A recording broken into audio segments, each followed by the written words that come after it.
So hello everyone. तो आज हम लोग डिस्कस करने वाले हैं रोटेशनल मैकेनिक्स। तो इसके अंदर हम लोग क्या पढ़ेंगे कि इंट्रोडक्शन और मोमेंट ऑफ इनर्शिया। देखिए, यहाँ पे तीन टाइप का मोशन होता है, एक ट्रांसलेशन, एक रोटेशन और एक ट्रांसलेशन प्लस रोटेशन। ट्रांसलेशन क्या होता है, एक रोड पे, ठीक है, ये रोड है, इसके अंदर हम लोग जा रहे हैं, ठीक है, तो यहाँ से यहाँ तक गए, तो हो गया ट्रांसलेशन मोशन, फिर डिस्टेंस डी। रोटेशन क्या होता है, देखिए ये एक व्हील है कांस्टेंट पोजीशन पे, ठीक है, यहाँ पे इसे मूव कर रहा है, घूम रहा है, सिर्फ रोटेट कर रहा है, ठीक है, इसको हम लोग बोलेंगे रोटेशन। मगर अगर ये एक साइकिल है, ठीक है, एक साइकिल में एक जा रहा है, ठीक है, तो ये जो व्हील है ये रोटेट कर रहा है प्लस ट्रांसलेट भी कर रहा है, ठीक है, यहाँ से यहाँ तक क्या है, रोटेशन किया और ट्रांसलेट भी किया। तो ये इसको बोलते हैं हम लोग ट्रांसलेशन प्लस रोटेशनल मोशन। यहाँ पे मेन कंसेप्ट जो आता है moment of inertia. Moment of inertia क्या होता है, जैसे कि हम लोग पढ़े लॉज ऑफ मोशन में, इनर्शिया मतलब एक बॉडी यहाँ पे है, ठीक है, इसको मूव कराने के लिए यहाँ पे अगर मान लीजिए एक फ्रिक्शनल फोर्स है, फ्रिक्शन है, तो इसको मूव कराने के लिए एक फोर्स रिक्वायर्ड आता है, रेस्ट होता है तो रेस्ट में रहता है, अगर मूव कर रहा होता है तो ये मूव करेगा अनटिल एक फोर्स अप्लाई ना किया जाए, ठीक है। तो ये जो फोर्स अप्लाई किया जाता है इसको रेस्ट से एक पोजीशन को मूव कराने के लिए, उसको हम लोग inertia in translation motion, moment of inertia, inertia in rotational motion. तो ये क्या होता है कि अगर ये एक बॉडी है ऐसा, ठीक है, ये रोटेट कर रहा है अबाउट इस एक्सिस, तो इसको स्टॉप करने के लिए जो हम लोग को फोर्स चाहिए उसको हम लोग बोलते हैं रोटेशनल इनर्शिया। ये फोर्स नहीं है, इसको हम लोग एम आर स्क्वायर के हिसाब से हम लोग कैलकुलेट करते हैं, ठीक है। अगर ये रेस्ट पे है, ठीक है, इसको अगर with velocity omega, angular velocity omega को मूव कराने के लिए एक फोर्स चाहिए होता है, एक certain amount moment of inertia हम लोग उसको बोलते हैं।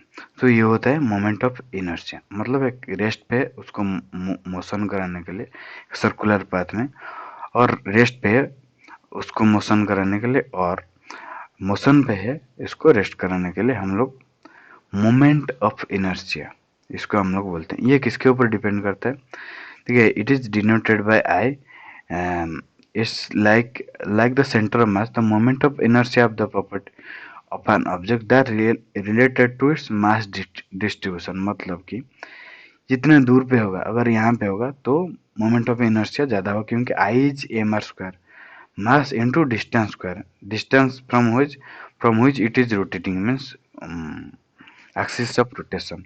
ये डिस्टेंस है r, सो ये है इसका मास m।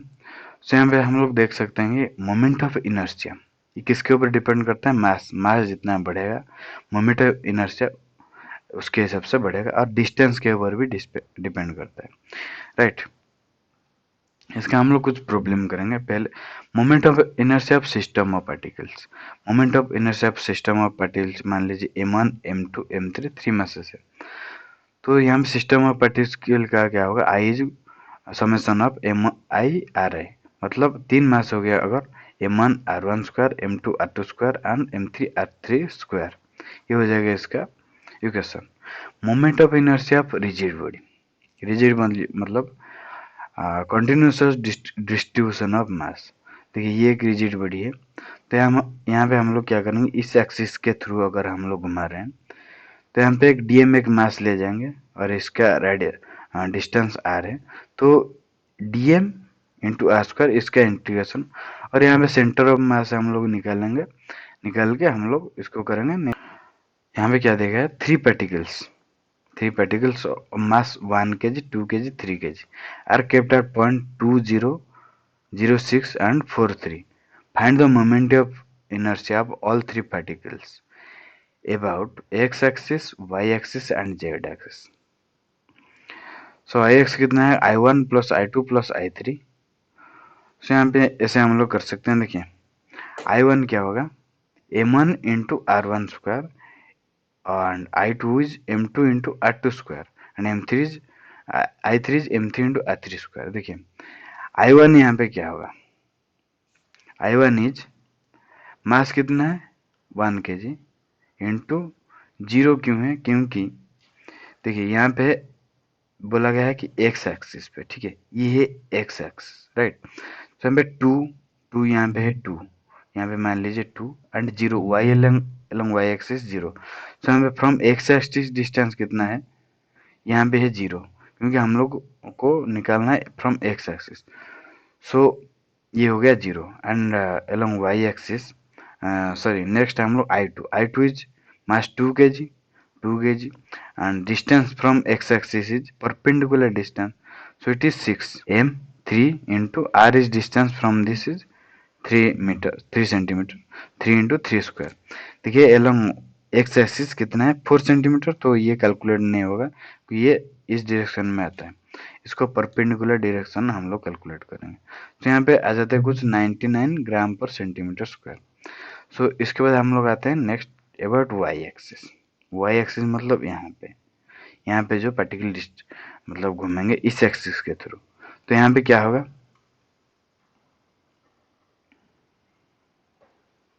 यहाँ पे भी वैसे ही होगा। मान लीजिए I2 along वाई एक्सिस पे क्या होगा, देखिए ये वाई एक्सिस M1 का मास कितना है 1 and along from Y axis distance 2 centimetre, okay. Then 2 kg y distance is how much, 0 centimeter, क्योंकि along y x direction 0, so from y from here to x it is 0।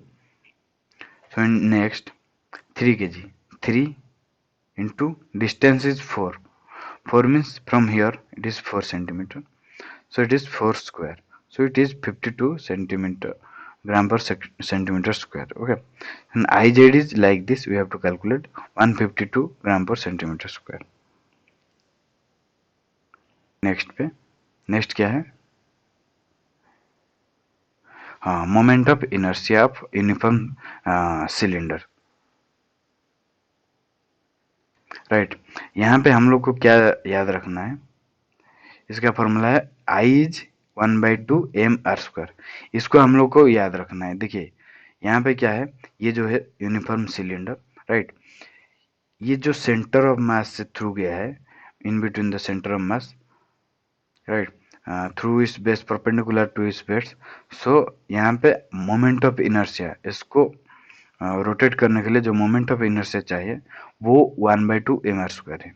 इसको हम लोग को याद रखना है। फिर यहाँ पे ये सारे को याद रखना है। थिन रड यहाँ पे कितना होगा mr²/12, सर्कुलर डिस्क पे कितना होगा इन बिटवीन, सो यहाँ पे कितना होगा I3, sorry circular disc mr²/2, I1 और I2। सो यहाँ पे हम लोग जो I1 I2 दिया गया है, ओके, इसको हम लोग परपेंडिकुलर एक्सिस थ्योरम पढ़ने के बाद हम लोग इसको कर पाएंगे। हम लोग इसको बाद देखेंगे, फिर यहाँ पे आएंगे, ठीक है। यहाँ पे सर्कुलर रिंग कितना है I2 I1 is equal to I2,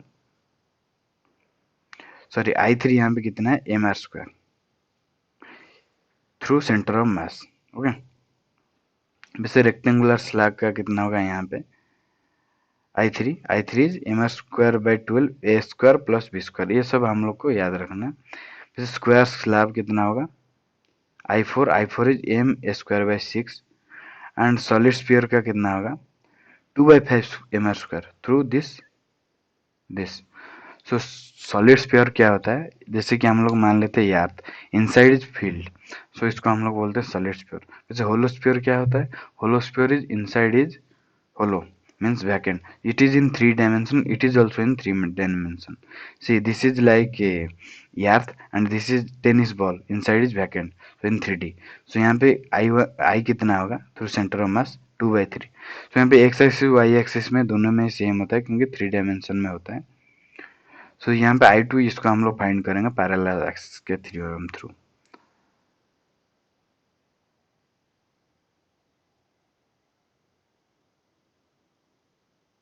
so यहाँ पे हम लोग नेक्स्ट आते हैं important concept, this is the parallel axis theorem. So यहाँ पे दो चीजें इंपॉर्टेंट होना चाहिए. It is usable theorem called parallel axis theorem related to moment of inertia of a rigid body about two parallel axes, one of which passes through the center of mass. देखिए यहाँ पे दो important main objective है. यहाँ पे पहला है centre of mass के थ्रू जाना चाहिए, पहला जो है. और सेकंड क्या है, जो जहाँ पे हम लोग निकालेंगे पैरेलल एक्सिस के theorem through moment of inertia about this axis. So ये सेंटर ऑफ मास को जो एक्सिस है उसको पैरेलल होना चाहिए. देखिए पैरेलल मतलब कैसा है, पैरेलल लाइक दिस. ये अगर सेंटर ऑफ मास हो गया, यहाँ से जा रहा है 2, सो यहाँ पे 1 पैरेलल है, 3 पैरेलल है, और यहाँ हम लोग मान लेते 5, 5 के थ्रू 4 पैरेलल है एंड 6 पैरेलल है. सो ये हम लोग को दो सिचुएशन होना चाहिए. पहला है हम लोग को जो है सेंटर ऑफ मास के थ्रू हम लोग का मोमेंट ऑफ इनर्शिया जाना चाहिए, और दूसरा जहाँ पे हम लोग मोमेंट ऑफ इनर्शिया निकालेंगे वो पैरेलल होना चाहिए with centre of mass axis. So यहाँ पे फॉर्मूला क्या होगा, I is through this, moment of inertia through this is equal to I centre of mass plus M R square. M क्या है, mass, mass of this, and r is the distance from the center of mass to the axis of rotation. सो यहाँ पे हम लोग एक चीज देख सकते हैं, ये है इसका फॉर्मूला, राइट. सो यहाँ पे moment of inertia through centre of mass is always minimum. Moment of inertia through centre of mass is minimum. So हम जितना डिस्टेंस बढ़ता जाएगा, so moment of inertia will be increase because r will increase, this distance will increase. So moment of inertia through the center of mass is always minimum. So यहाँ पे एक दो perpendicular axis theorem के बारे में हम लोग जानते हैं. तो यहाँ पे क्या होता है, ये इंपॉर्टेंट यहाँ पे क्या, this theorem is applicable for two dimensional body. मतलब एक मान लीजिए ये एक सीट दिया गया है, राइट, एक सीट दिया गया है, ठीक है. हम लोग जैसे हम लोग प्रीवियसली पढ़े कि यहाँ से और यहाँ से अगर ये डिस्टेंस ए हो गया, ये डिस्टेंस बी हो गया, सो यहाँ पे क्या होगा, इस एक्सिस के through M A square by 12 और इस एक्सिस के through M B square by 12. मगर यहाँ पे अगर इस एक्सिस के थ्रू अगर in between that means from Z axis, okay, ये एक्स एक्सिस हो गया, ये वाई एक्सिस हो गया, ये Z axis above the plane. So यहाँ पे अगर हम लोग को मोमेंट ऑफ इनर्शिया निकालना है, ठीक है, हम लोग कैसे निकालेंगे, through this theorem I Z is I X plus I Y. मतलब कि हम लोग ये टू डायमेंशन बॉडी के लिए हम लोग निकाल सकते हैं. अगर ये मान लीजिए ऐसा हो गया एक बॉडी, ठीक, राइट, यहाँ पे हम लोग नहीं निकाल सकते क्योंकि यहाँ हो गया 3 डायमेंशनल बॉडी. हम सिर्फ 2 डायमेंशनल बॉडी के लिए निकाल सकते हैं. सो यहाँ पे क्या होगा, I Z is I X plus I Y. मतलब आई जेड मतलब 3 दिस एक्सिस क्या होगा, आई एक्स कितना, M A square by 12 plus M B square by 12. So यहाँ पे ये होगा. तो हम लोग आते हैं प्रॉब्लम पे. क्या प्रॉब्लम हो सकता है यहाँ पे, तो पहले देखिए ये question, find the moment of inertia of A solid sphere of mass m and the radius r about xx as shown in figure. Also find the radius of gyration. ये हम लोग नेक्स्ट में हम लोग डिस्कस करेंगे radius of gyration पढ़ने के बाद. तो यहाँ पे क्या है, सॉलिड स्फीयर है. सॉलिड स्फीयर का मोमेंट ऑफ इनर्शिया कितना है, 2/5 mr स्क्वायर, राइट. सो यहाँ के थ्रू हम लोग का मोमेंट ऑफ इनर्शिया कितना है, 2/5 mr स्क्वायर, मतलब थ्रू सेंटर ऑफ मास. ये हम लोग को याद रखना है सॉलिड स्फीयर का. ये डिस्टेंस कितना है, r. Through parallel axis theorem क्या होगा, ये देखिए ये सेंटर ऑफ मास के थ्रू जा रहा है और ये जो हम लोग यहाँ से निकालेंगे तो ये क्या होगा, पैरेलल होगा. तो यहाँ पे पैरेलल एक्सिस के थ्योरम के थ्रू निकालेंगे. तो हम क्या होगा, I centre of mass plus M R square. I centre of mass के थ्रू कितना होगा, 2/5 M R square plus M R square, right. So यहाँ पे कितना हो जाएगा, 7/5 एम आर स्क्वायर. वैसे यहाँ पे एक प्रॉब्लम देख लेते हैं. ये प्रॉब्लम होता है, ये जो problem 3 rods three rods each of mass m as shown in figure of length L joined together to form an equilateral triangle as shown in figure. ये mass m length L, ये भी है mass m length L. So यहाँ पे क्या देगा, find the moment of inertia of the system about an axis through the center of mass and perpendicular to the plane. About an axis through the its center of mass. यहाँ पे center of mass क्या होगा, ये होगा, इन तीनों का center of mass and perpendicular to its plane. मतलब plane है, यहाँ पे इसका perpendicular मतलब z axis पे हम लोग को निकालना है. तो यहाँ पे क्या होगा, पहले हम लोग यहाँ पे मोमेंट ऑफ इनर्शिया निकालेंगे, फिर यहाँ पे, फिर यहाँ पे, फिर ये जो डिस्टेंस के हिसाब से पैरेलल एक्सिस के थ्योरम के थ्रू निकालेंगे. तो यहाँ पे कैसे करते हैं देखिए. सो यहाँ पे अगर हम लोग करते हैं, ये रॉड है, पहले हम लोग एम आर स्क्वायर बाई 12 है, अगर ऐसे मान लीजिए यहाँ पे है, तो इसके लिए यहाँ पे एम आर स्क्वायर बाई 12 है. Through this and this distance is कितना है, हम लोग ये फाइंड करना है डिस्टेंस. तो डिस्टेंस कैसे फाइंड करेंगे देखिए, यहाँ पे एंगल कितना हो जाएगा 30 डिग्री. सो ये कितना हो जाएगा L बाई 2. ये हम लोग को फाइंड करना है x, क्योंकि ये होता है हम लोग का सेंटर ऑफ मास. ये कैसे निकलेगा, सो ये हो गया b, ये हो गया b. So x by L by 2 is equal to tan 30 degree. So यहाँ पे क्या होगा, tan 30 डिग्री का वैल्यू कितना है 1 बाई रूट 3. सो x का वैल्यू कितना हो जाएगा L इंटू 2 बाई रूट 3. ये हो जाएगा x का वैल्यू. सो यहाँ पे हम लोग को अगर मोमेंट ऑफ इनर्शिया निकलना है तो क्या होगा, M R square by 12 through this and plus M into X square. So ये कितना है, M into X is L square divided by 2 into 2 4 into 3 12 हो जाएगा, प्लस ये हो गया ये प्लस ये M R square by 12. So यहाँ पे कितना आ जाएगा एम एल स्क्वायर बाई 6. सो ये हो गया एक रॉड के लिए यहाँ पे मोमेंट ऑफ इनर्शिया. तीनों रॉड के लिए कितना होगा इंटू 3. सो यहाँ पे कितना होगा एम एल स्क्वायर बाई 2. यहाँ पे ये हो जाएगा इसका answer M L square by 2.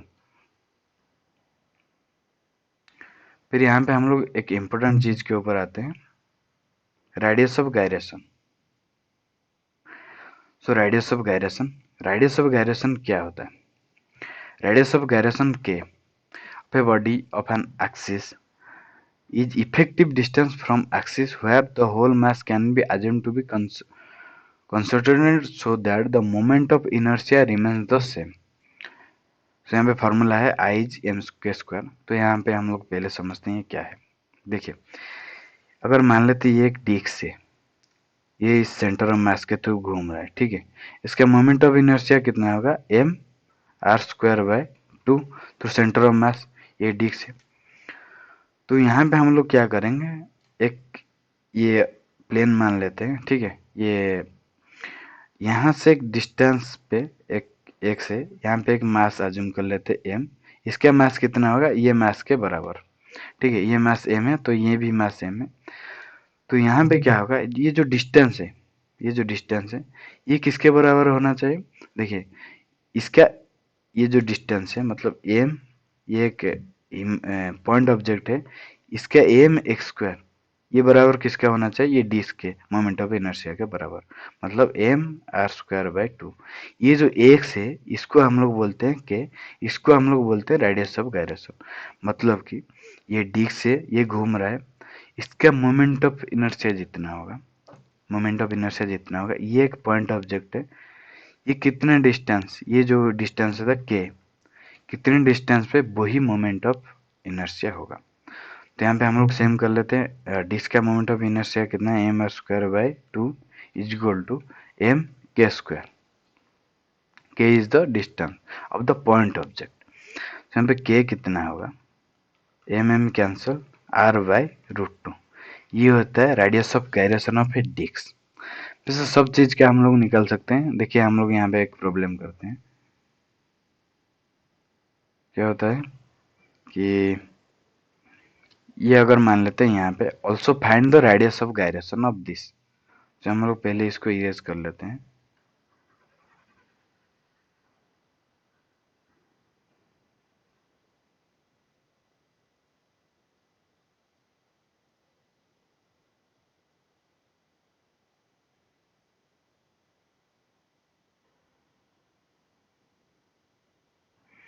सो यहाँ पे हम लोग निकालेंगे रेडियस ऑफ गायरेशन। तो यहाँ पे ये कैसे निकलेगा, देखिए इसका मोमेंट ऑफ इनर्शिया कितना हुआ,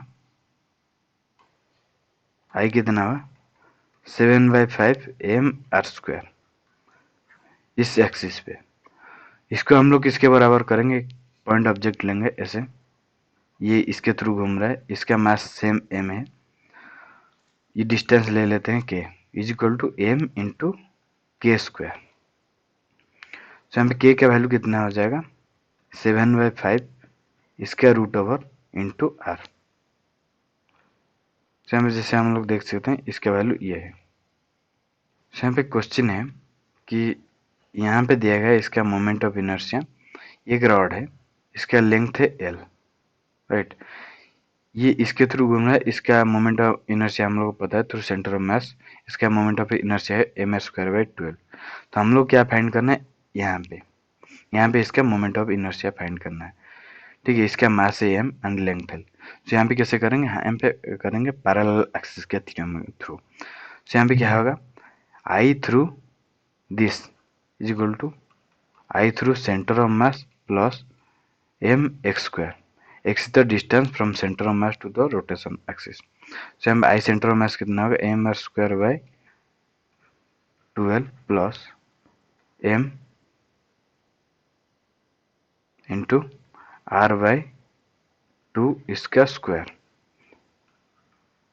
mr²/12 प्लस mr²/4, इसके वैल्यू कितना होता है mr²/3।